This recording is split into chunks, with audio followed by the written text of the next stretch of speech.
Earlier in the show, Juneteenth marks the end of slavery in the United States. It's the day the last group of slaves in the South learned of their freedom.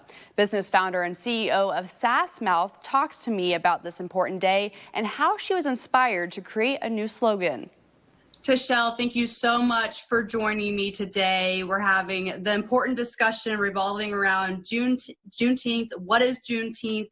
And why it's so much more important this year, it seems, than other years. What do you think about that? Well, first, thanks for having me. It's a privilege to be here.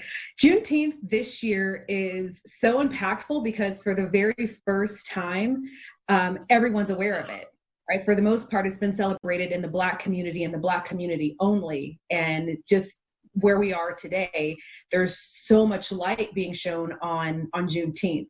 What makes it so special this year is the very meaning of it. This was the day that Blacks celebrated, hey, we're just like everyone else now. We are American. We are free.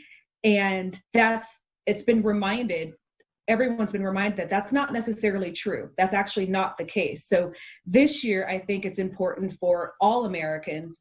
That's why there's so much basically love and attention being shown to it, because we're saying, all right, we did this, but that's not necessarily the case. And we all should be celebrating and acknowledging and respecting this day in history. You came up with a slogan, Born in Black America. What does that slogan mean, and why did you come up with it? So my company, Mouth Company, is all about bringing awareness to Black beauty and calling out that double standard on Black beauty. Born in Black America has multiple meanings. I created this shirt in response to the climate that we're currently in, which is to acknowledge that there's a different version of America. There's a version of America where Blacks are completely overlooked for their talent, their rights aren't respected, our very skin color is a threat. There's a lack of appreciation and respect shown towards Black beauty, towards Black intelligence.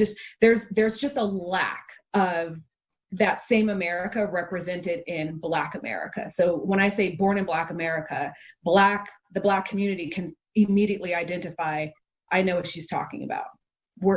If I apply for a job and Bill applies for a job and my name is Jamal, Bill has a leg up on me. That's Black America. My hair is too ethnic. I live in Black America. So just that's what Black America was about. And so it'll hit differently with a different audience. My version of Black America may be very different than Mackenzie's version of Black America, but we definitely acknowledge that it is different. Why do you feel that Black women in particular are more overshadowed? That's a lot. I think there's the angry Black woman. I think that's probably the most dangerous of the overshadowing. Anytime a Black woman is very direct or speaks very confidently, she's immediately dubbed angry. And so you're just overlooked, right? Like, we don't necessarily care what Tichelle has to say because she's angry. It's a very dangerous narrative because I'm not allowed to be anything else. I'm not allowed to show joy. I'm not allowed to be happy, and I'm not allowed to be beautiful.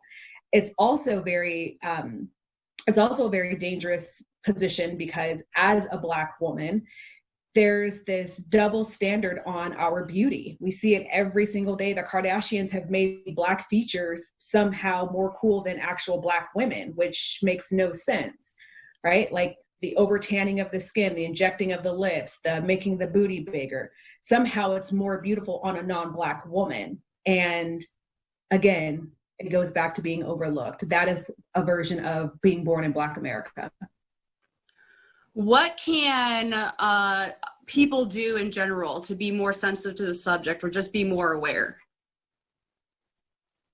I think it's a matter of where we are now, having conversations, right? I think for the longest time, both sides have been very uncomfortable having these conversations. So I think it's a matter of, hey, what is your experience? When you apply for a job, Tichelle, what happens?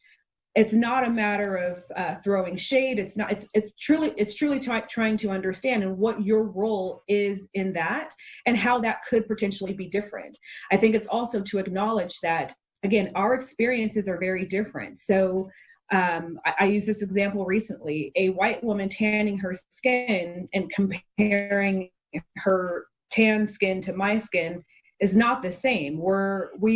We don't go through life both as Black women. I go through life as a Black woman. So just being aware of those little things. And if you aren't sure, ask a question. Don't immediately jump to that angry Black woman narrative. Don't immediately dismiss this person as being difficult or threatening or intimidating.